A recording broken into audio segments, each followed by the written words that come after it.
Office of the Vice President liquidated its confidential funds required under joint circular. Would you also agree with me that the accomplishment report provided by the Office of the Vice President were 100% implemented? Mr. Chair, what do you mean by 100% implemented po? Na-implement ba yung pag-liquidate nung amount of 125 million as confidential fund of the Office of the Vice President? Yes, Mr. Chair, the entire 125 million was liquidated. And would you agree with me that the documentary pieces of evidence submitted by the Office of the Vice President were merely acknowledgement receipts? Would you agree with me? The documentary evidence of payment, yes, Mr. Chair. Yes, and could you give me the specifics insofar as the acknowledgement receipts submitted for the expenses insofar as the confidential fund of the OVP is concerned? Could you give us how much is for the rental of safe houses? How much would be the amount for purchase of information?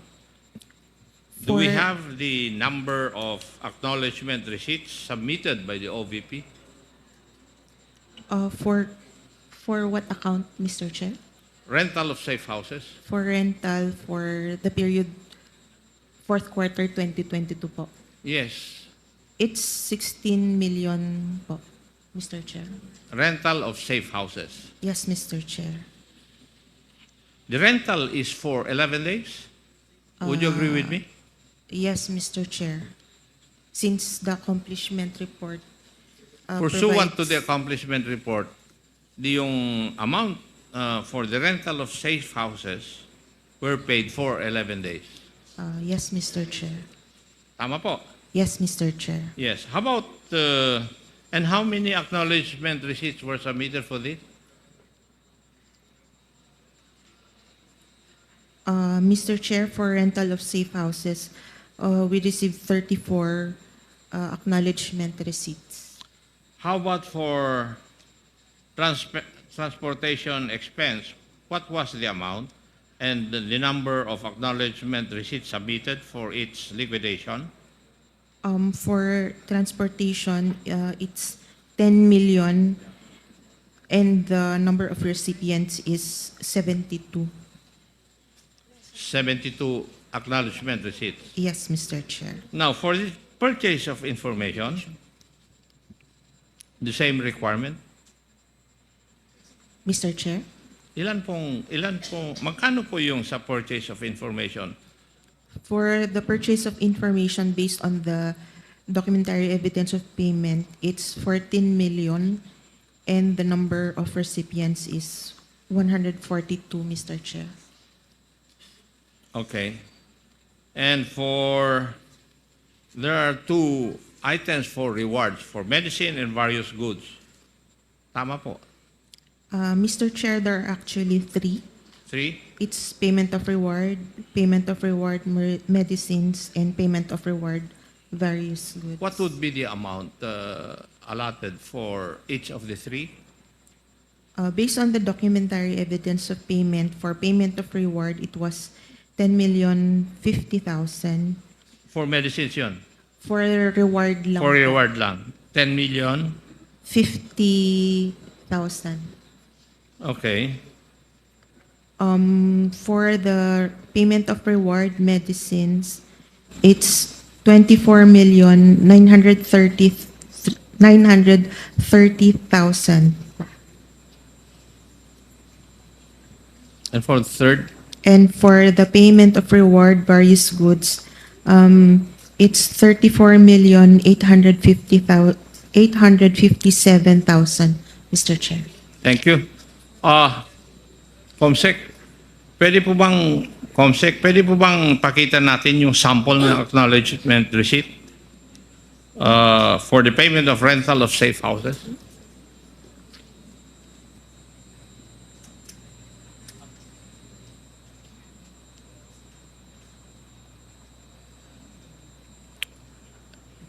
nakikita nyo, Attorney Camora, yung sample o yung actual acknowledgement receipts na sinabit ng OVP with the names, shall we say, not shown because of confidentiality. Tama po ba ito? Yes, Mr. Chair. Is there an acknowledgement receipt which acknowledge the amount of 500,000 pesos for the payment of rental of safe house? I will check, Your Honor.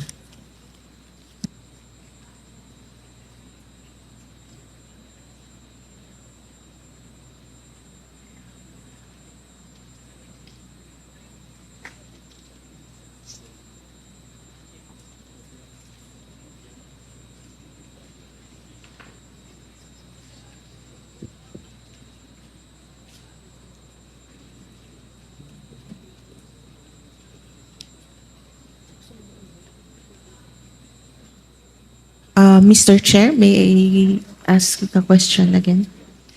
Meron po bang acknowledgement receipt amounting to 500,000 for the payment of rental of safe house? Meron po, Mr. Chair. Para sa isang safe house lang ito?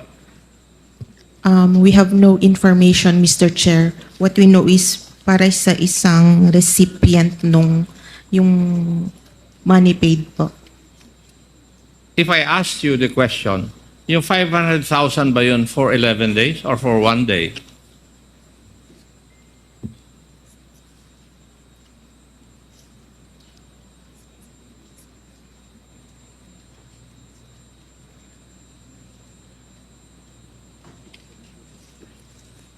Yes, Mr. Chair. Ano po ang yes? 1 day or 11 days? Since the accomplishment report says December 21 to 31, we think it's 11 days. For 11 days? Yes, Mr. Chair. For a single safe house? We have no information on how many safe houses that 500,000 was spent on, Mr. Chair. Sabi nyo kanina, rental of safe houses in the amount of 16M with 34 acknowledgement receipts. Is it logical for me to conclude na 34 safe houses ito? Mr. Chair, it just means that 34 people were paid for rental supplies, but we have Hindi, no... rental of safe houses. Hindi po rental of supplies. Sorry, Mr. Chair. Bakit Pardon. para bang nung last time na question kita, you were very, very confident. Ngayon, parang tentative yung mga sagot nyo sa akin. May know why? Nung last time, very, very confident kang sumasagot sa aking mga katanungan. Ngayon, very tentative ka and very, very careful ang pagsagot mo sa akin. May know the reason why? There's no reason, Mr. Chair. There's no change? Hindi Yes. mo mapapansin yun. Ako ang nakakapansin kasi ako nagtanong sa iyo last time. At ako pa rin ang nagtatanong sa iyo ngayon. And I noticed that change. Now,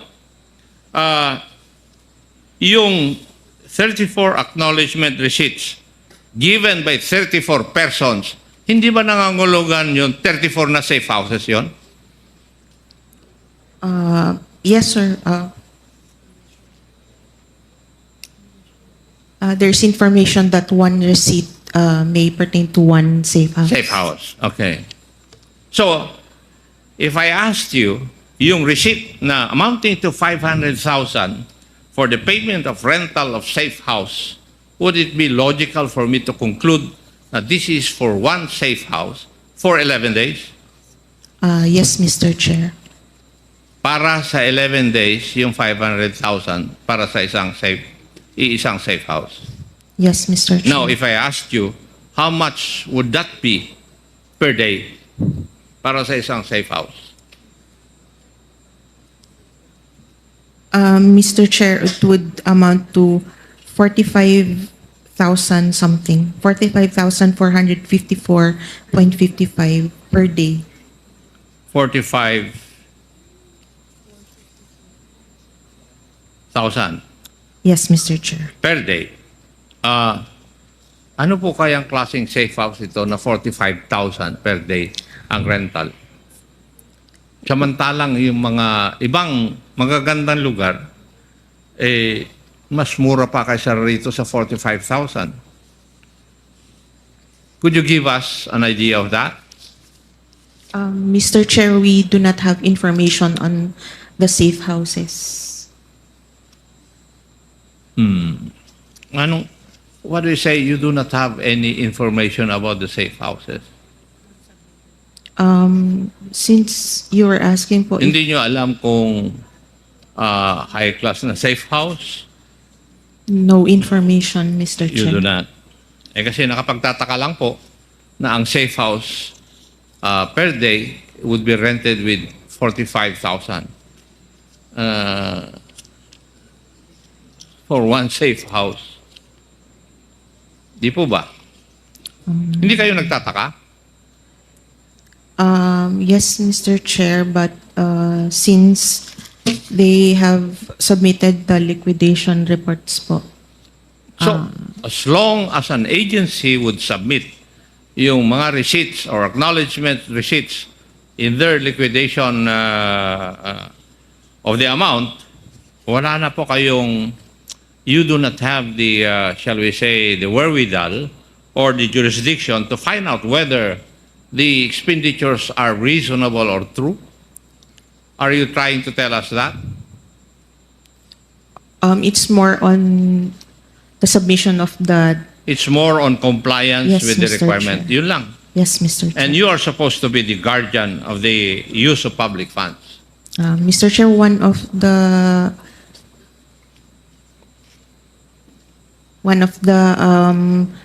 documents is their certification. So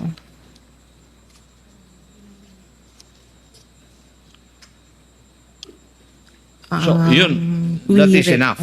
Yes, Mr. Chair. And you do not determine whether it's reasonable or true. Since it is compliance, we often do not. Okay.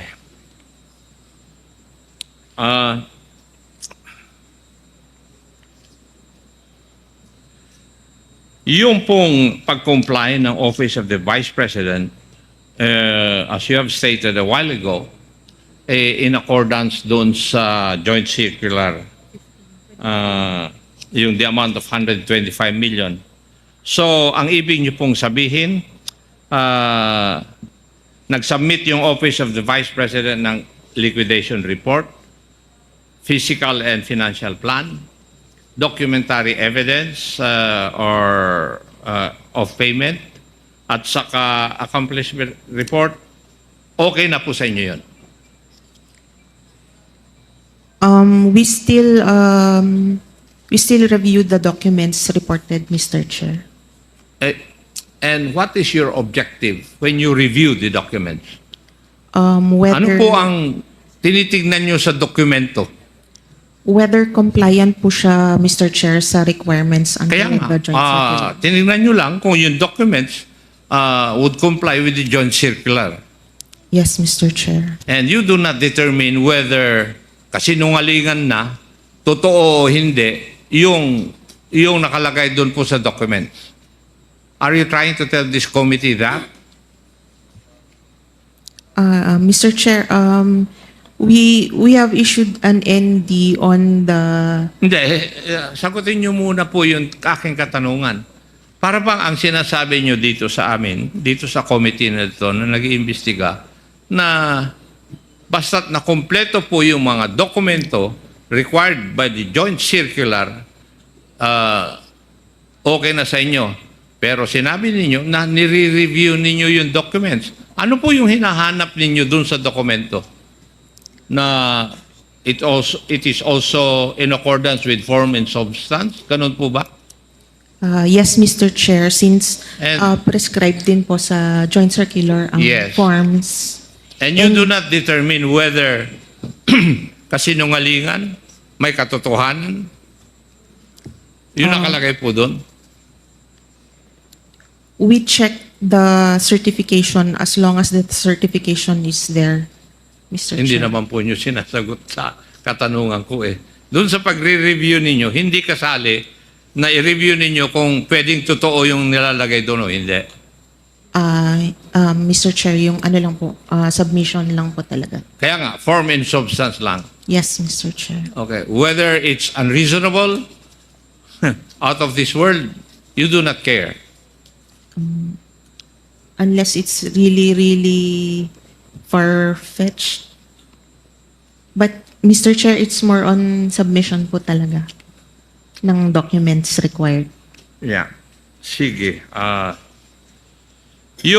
I would just like to state na in the last hearing, you confirmed that the liquidation report, all the documents supposed to be submitted in accordance with the joint circular, for the amount of 125 million, nakalagay doon yung 14 million for the purchase of information, pero walang detalye. Ano yung mga impormasyon na yon? Or it does not even show how important those informations were. Worth 14 million. Yung 35 million for supplies na ginamit in 11 days. Hindi po katakataka yun? Mr. Chair, 35 million for supplies in 11 days. Hindi po kayo nagtaka doon? as long as they submitted po the Wala nga mangyayari sa atin. acknowledgement receipts. So long as they submit the acknowledgement receipts. Yes, Mr. Chair. Okay. Further, Mr. Chair, yung accomplishment report, it does not require further details po. And it is the only form under the joint circular. Okay. Hindi ko Which na they're po required. tinatong. Kasi kung ganito po yung inyong patakaran, wala nga po kayong mababantayan. Di po ba? Mr. Chair, kaya po meron po silang certification yung head of agency. Pero may certification na, but you do not even determine whether the contents of the certification are reasonable or not. Whether they are true or not. You do not determine that. Yes, Mr. Chair, given the Yes. nature of the fund po. Yeah. Kagaya ng 40 million for medical and food aid, ilang kayang informant ang ginamot at binigyan ng gamot in 11 days? 35 million. Hindi po kayo nagtataka? For supplies po, Yes. Hindi po ba? Ang there report were nyo kanina 69 for recipients. medical and food aid, 40 million, di po ba? Yes, Mr. Chair. Yes. And for 11 days to be spent for medicine, medical aid. Hindi kayo nagtataka? Paano na-spend yun in 11 days? 5 of which are holidays. Mr. Chair, given the nature of the fund, that it's confidential. Doon po kayo bumabalik doon sa nature of the fund palagi eh. Yun Otherwise, ang napapansin Mr. ko Chair, na doon kayo nagko-cover. Pero definitely, your job is to see to it that public funds are spent properly. I asked you that.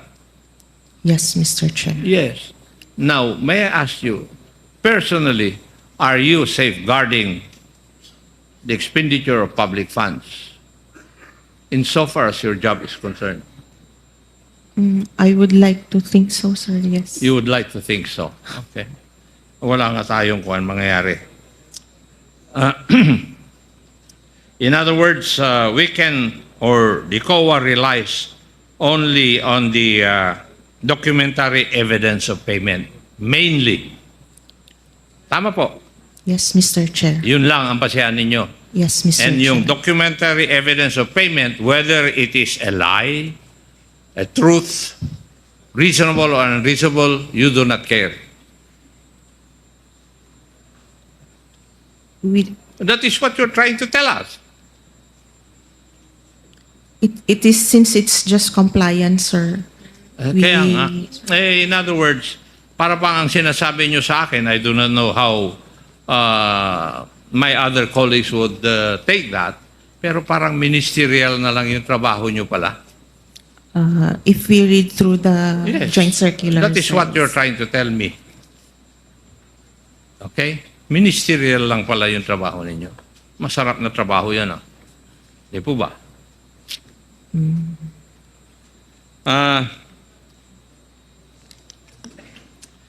Yung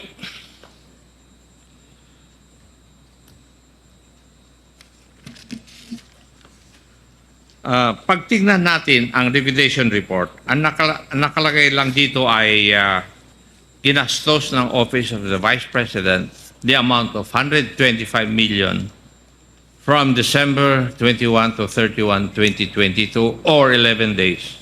And this was certified by the Vice President, by the Special Disbursing Officer, Madam Gina Acosta, and the Chief Accountant, Madam Julieta Villa del Rey.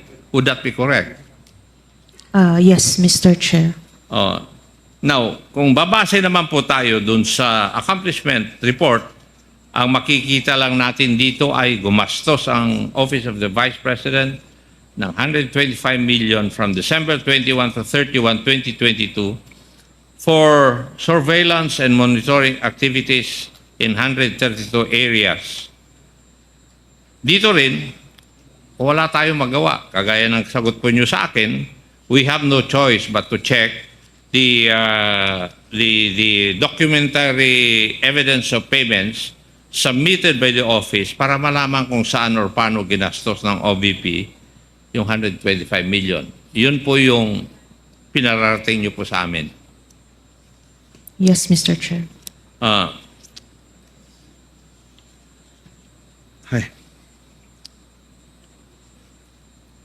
So, yung titignan po natin talaga is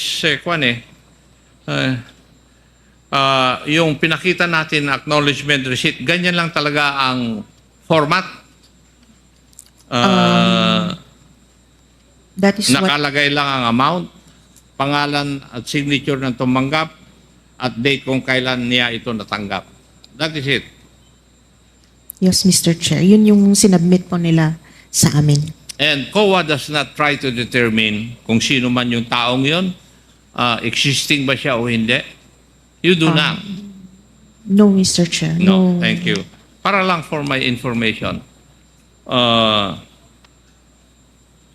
So, you do not have any means or you do not exert any means para ma-determine kung totoo yung mga nakalagay sa acknowledgement receipt. You just take it hook, line, and sinker na totoo po yun. Mr. Chair, probably we could, but given the limited manpower po of the ICFAO, Ni walang ID yung tao na sinasubmit. no, Mr. Chair. No, wala. Talagang sikretong-sikreto. What was submitted to us, that is what we audit, Mr. Chair. Okay. Pwede ko rin ba i-conclude na walang paraan ang COA para malaman kung gagawa-gawa lang acknowledgement receipts na ito? If we base it on the joint circular, it is no. Pakisagot niyo po yung aking katanungan. Hindi ko po tinatanong yung tungkol sa joint circular or whatever. Ang katanungan ko po wala pong paraan na magagawa ang COA para malaman kung gawa-gawa lang ang mga acknowledgement receipts na sinubmit. Would my statement be correct? Yes, Mr. Chair. I beg your pardon? Tama? Tama po. Okay. Sa madaling salita, kahit na sabihin natin hindi naman talaga natanggap ng isang tao yung amount of 500,000 for the payment of the safehouses, kagaya na nakalagay kanina, hindi talaga sinusuri ng COA ito. Talagang hindi kasama sa inyong job description na suriin ito. In spite of the fact na sinabi nyo kanina na nire-review nyo naman yung mga dokumentong ito. Tama? Yes, Mr. Chair. Yes. Actually, hindi ito ang aking pinagkakabahala eh. Kung tutuusin natin, at least, kung nakalagay dyan, Juan de la Cruz ang full name, pero may nakikita akong acknowledgement receipt sa mga sinabmit po ninyo na initials lang ang nakalagay. Instead na, for example, Juan de la Cruz, J. Cruz lang ang nakalagay na tumanggap ng amount of 500,000 for the payment of safehouses mula sa Office of the Vice President. Kung ganitong proof lang ang papasa na sa COA, wala na talaga kayong paraan para matanong yung taong tumanggap ng pera. Di po ba? Yes, Mr. Chair. It is really yung pag sa Intel and Confif Fund po. There's no verification. Also, even if we have means right now, yung manpower po ng ICFAO cannot handle if alone itong si OVP, we cannot verify all those people, and we audit all confidential and intelligence funds for the whole country. So, hindi po kaya for now, Mr. Chair. You did not find it, shall we say, unusual for an amount or the amount of 125 million ay magamit ko sa 11 days? Well, personally, malaki nga po siya, but Hindi. Personally, sinabi mo. yes po. Personally, you find it unusual? It could be na medyo malaki nga po yung amount. And wala kang ginawa? Since You they've found it unusual and yet wala kang ginawa? submitted all the requirements under the joint circular, Tama na. okay na po, Mr. Chair. Thank you, Mr. Chair.